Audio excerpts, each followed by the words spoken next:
Hey there, Dr. Rodney White with Sapi Chiropractic, and once again today I'm joined with our special guest, Michelle McCaslin, our functional medicine expert. And if you want to know where to find her, either just across the hall or we'll have her website in the comments below. So today, Michelle, we're going to talk about thyroid because obviously that makes up a big piece of your practice. Yes, it does. Let's go there. Thyroid is hormones that actually affect every cell in your body. It affects the metabolism of your cells. It affects your other hormones as well too. And the thyroid is located right here in the throat, and it is one of the first endocrine organs or hormone organs that is actually more related to the environment because you're breathing, drinking, and eating things. And so the thyroid is, I like to say like a catcher's mitt or something because it tends to be one that likes to hold on to various chemicals, chlorine and things like that in the environment, fluoride. So it can irritate the thyroid. No wonder so many people have thyroid issues. Yeah, so that's why it's very, it's one of the first things that people will notice. And what do you tend to see the most? What kind of symptoms would someone come to you or should come to you to get checked if they're worried about thyroid? What are some of the things you see? Some of the common things that I do see in the younger population may be trying to get pregnant, some infertility. Mm-hmm. Women tend to have heavy bleeding or cysts on their ovaries. Some people that have had their gallbladder removed actually have an underlying low thyroid. And we have a few, I know there'll be a few of you watching who have had your gallbladder out that we've spoken with in the last few weeks. So that can affect thyroid levels. Okay. And definitely fatigue, the other common intolerance to cold. Some people actually sweat, so it's not always the cold piece. Can be low thyroid, and feeling like they can't lose the weight because the metabolism is a lower set point.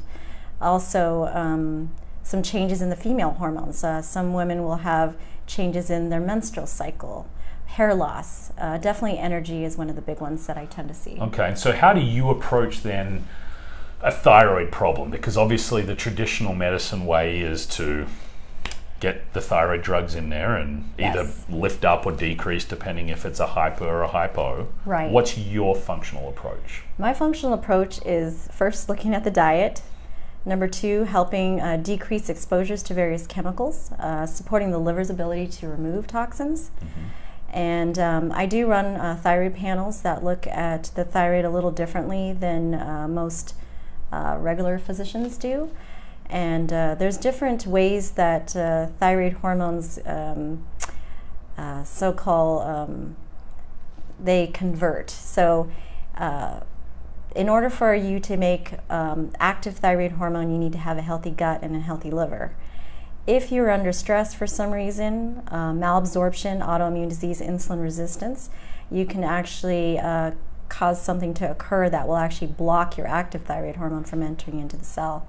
So the way I try to help people, not necessarily am I eager to throw thyroid hormone at people right off the bat, but I try to give them the education and understanding as to how to support the thyroid first. Mm-hmm. We can still redraw labs, to verify if some of the diet modifications or lifestyle changes are actually effective or not, because there are some people, due to various circumstances, that may need thyroid hormone, and I can actually prescribe and regulate that. Okay, so if you think you have a thyroid problem, you can either reach out to Michelle, we'll have her details in the comments, or if you have questions about it, I'm sure we can convince Michelle to monitor this video when it comes out, and she'll happily respond to any of the questions there. Obviously, she can't diagnose over the internet, but if you have some general questions, she can certainly help guide you a little bit there. So we strongly recommend Michelle. We've had a number of people who come in here to see us who have got thyroid problems who have had amazing success